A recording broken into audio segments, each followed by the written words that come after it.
Ne znam za vas, ali ja nikako ne mogu zamisliti vožnju u autu bez glazbe. Za vas smo istražili što ljudi najviše slušaju, preferiraju li radio ili CD i naravno kako nastaje radijski program.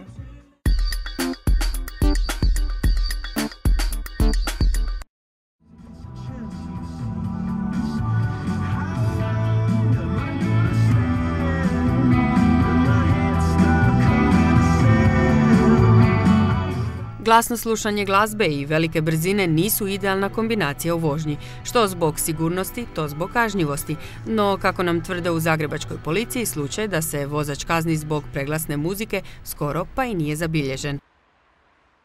Ipak većina nas ne može zamisliti vožnju bez radijske podrške. Poznata je izreka da većina ljudi nema omiljenu televizijsku postaju, ali ima omiljenu radio postaju. Kad sam u Hrvatskoj i kad sam vani i stvarno vam želim reći da radite fantastičan posao. Cijela vaša ekipa koja je zaslužna za emisiju, vi jednostavno visoke nivo profesionalnosti, ali strašno puno uneseno i ljudskosti i emocija u cijelu emisiju, tako da ja imam sve moguće pohvale, svaka vam čast. Eto. Radim za ljude. Hvala lijepo, pozdrav. Emisija Konvoj urednice i voditeljice Dubravke Družinec-Ricijaš ide već godinama na drugom programu Hrvatskog radija, a iako je prije svega namijenjena profesionalnim vozačima koji se izravno mogu uključiti u program i razmijeniti informacije, ovo je samo jedan od pokazatelja važnosti radija. Inače, radio, kad su radili zadnje istraživanje Ipsos Pulse radio, vjerodostojnost radija je vrlo visoko rangirana gore, ali čini se da to pada jer počinju sve više korisnici, pogotovo oni koji čitaju, služe se internetom, kao proglašavaju internet vjerodostojnim. Ali u čemu je problem? Problem je da se pojavi veliki broj radio postaja koji imaju vrlo loš informativni program, pa to može utjecati na to. Ali inače, po vjerodostojnosti, dakle ne po utjecaju, je radio na vrlo visokom mjestu, prvom ili drugom.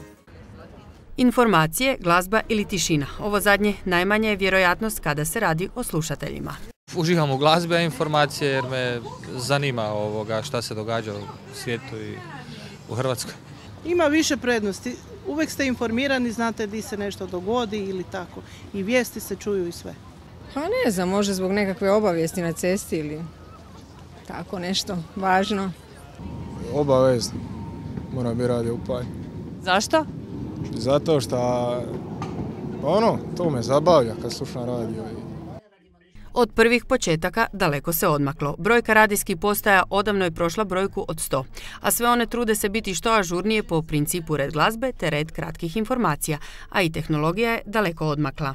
Sad dogovaramo sa HAK-om novi način prijenosa preko RDS-a, upravo njihove navigacije. Dakle, tu su sada mogućnosti, već više manje su imaju i računala u automobilima, da kako da ne možete gledati u ekran dok vozite. Ali možete stati, provjeriti informaciju, vidjeti, provjeriti kamere na svom računalu, možete se uključiti na HAK-ovu stranu. Dakle, mogućnosti su nebrojene, puno veće nego ranije. Ipak postoje različita mišljenja, pa tako i onaj mali broj ljudi koji smatra kako se može i bez radija.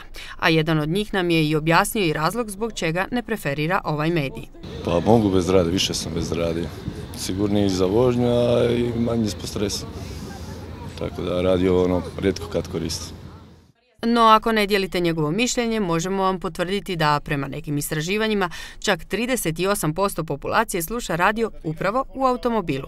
Dakle, koje god frekvencije odaberete, želimo vam ugodan i siguran put uz nezaobilaznu glazbenu podlogu.